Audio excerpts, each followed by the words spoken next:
Encounter করেও দমানো যাচ্ছে না কাটিগড়ায় বার্মিজ সুপারির পাচার বাণিজ্যকে। পুলিশের রক্তচক্ষুকে বুড়ো আঙুল দেখে ফের বার্মিজ সুপারি পাচারের ঘটনা প্রকাশ্যে এলো। দিঘরখাল টোল গেট সংলগ্ন এলাকায় একটি ছোট গাড়িতে করে বার্মিজ সুপারি পাচারের সময় গাড়িটি দুর্ঘটনার কবলে পড়লে প্রকাশ্যে আসে এই সুপারি পাচার বাণিজ্য রমরমিয়ে চলার বিষয়টি।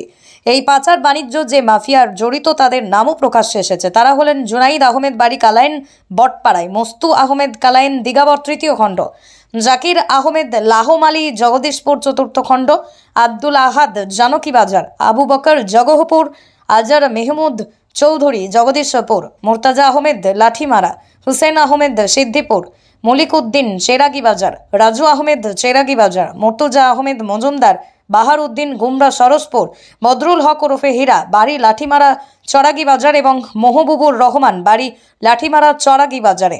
বার্মিজ সুপারি পাচার বাণিজ্যের এই কারবারিরা দীর্ঘদিন ধরেই সক্রিয় থাকলেও এদের আটক করতে না পারার কারণ হলো পুলিশের সঙ্গে এদের দহরম মহরম। ইতিমধ্যেই মাফিয়াদের দুই পুলিশ কর্মীর মদতদানের অভিযোগও প্রকাশ্যে এসেছে। তারা হলেন কাটিগড়া থানার জসিমউদ্দিন এবং রবীন্দ্র সিংহ। আর পুলিশের একাংশ কর্মী মাফিয়াদের হয়ে আড়ালে আবডালে থেকে কাজ করায় মাফিয়ারাও মসৃণভাবে তাদের কাজ করে চলেছে। তবে গোপন বোঝাপড়ায় সবকিছু ঠিকঠাক চললেও গোলো বাঁধে মাঝে মধ্যেই, আর তখন ফাঁসও হয়ে পড়ে বিভিন্ন অবৈধ অ্যাক্টিভিটিও।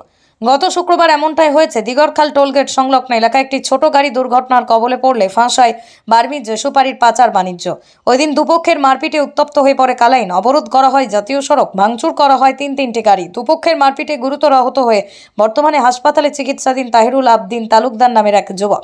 পরে পরিস্থিতি নিয়ন্ত্রণে ঘটনাস্থলে যায় পুলিশ আটক করে একটি গাড়ি। কিন্তু ওই দিন ঠিক কী হয়েছিল যে কারণে এই হুলস্থুল পরিস্থিতি তৈরি হয় কালাইনে? খবর অনুসারে কালাইন থেকে গুমরার দিকে একটি ছোট গাড়িতে করে বার্মিজ সুপারি পাচারের সময় করছড়া এলাকায় নিয়ন্ত্রণ হারিয়ে একটি লরিতে ধাক্কা মারে গাড়িটি। দুর্ঘটনার পর গাড়ির ভিতরের সুপারি ছড়িয়ে পড়ে সড়কে।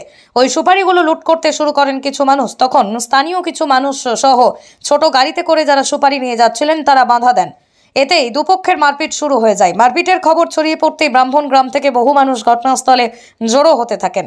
পক্ষের সংঘর্ষে আহত হন তহিরুলের ভাই জয়নাল আবদিন নামেও এক যুবক। বাধা দিতে গিয়ে মার খান জয়নাল। কম বেশি আহত হয়েছেন আরও কয়েকজন।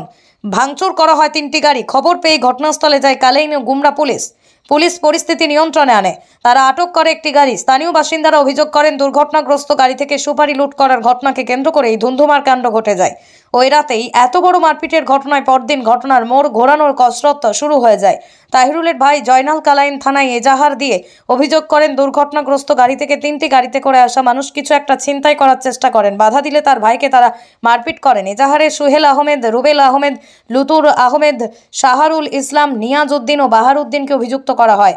পরে আসরে নামেন লাভলি বেগম লস্কর নামের এক মহিলা। তিনিও এজাহার দায়ের করেন কালাইন থানায়। এজাহারে অভিযোগ করেন রাতে তার বাড়িতে হামলা চালানো হয়। বাড়িতে ঢুকে ভাঙচুরের পাশাপাশি তার আলমিরা ভেঙে সোনা ও টাকা লুট করা হয়েছে। এজাহারে এর জন্যই তিনি একালউদ্দিন, মঞ্জিল আহমেদ এবং ফিজুর আহমেদ ও জাবির আহমেদ নামের কয়েকজনকে অভিযুক্ত করেন। লক্ষণীয় বিষয় হলো দুটি এজাহারেই গাড়ি ভাঙচুর ও বার্মিজ সুপারির বিষয়ে উল্লেখ করা হয়নি। মজার বিষয় হলো লাভলি বেগম লস্কর এজাহার দিয়ে ঘটনার ঘোর মোড়ানোর চেষ্টা করলেও পুলিশের খটকা লাগে। গতকাল পুলিশ লাভলির বাড়িতে হানা দিলে তার বাড়ি থেকে 18 বস্তা বার্মিজ সুপারি উদ্ধার হয়। এই ঘটনায় একটা বিষয় স্পষ্ট, পুলিশ যতই বার্মিজ সুপারি পাচারের বিরুদ্ধে কড়া মনোভাব দেখাক না কেন, একাংশ অসাধু পুলিশ কর্মীকে ম্যানেজ করে আড়ালে আবডালে মসৃণ গতিতেই চলছে এই পাচার বাণিজ্য। এই বাণিজ্যের কেন্দ্র করেই চলছে মারপিট। থানায় দায়ের হচ্ছে মিথ্যা মামলা, পুলিশও মামলা রুজু করেছে, তদন্তও করছে, সবই হচ্ছে, কিন্তু তারপরও বন্ধ হচ্ছে না লক্ষ লক্ষ টাকার মুনাফা লোটার এই পাচার বাণিজ্য, বা বলা বাহুল্য পাচার বাণিজ্য বন্ধ করতে পারছে না পুলিশ প্রশাসন। ব্যুরো রিপোর্ট, বরাক বাণী নিউজ নেটওয়ার্ক।